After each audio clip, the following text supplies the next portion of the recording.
According to some statistics, a large number of patients in Pakistan who require cardiac stents are unable to afford them because of costs.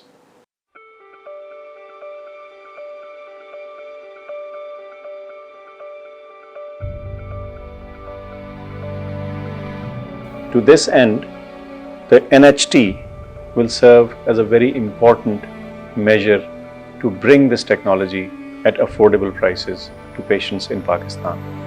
This is a state-of-the-art and one-of-a-kind center for the manufacturing of medical devices such as stents and angioplasty balloon catheters. Many of these products have been evaluated elsewhere by third parties to give comfort and confidence that these are indeed safe and of high quality.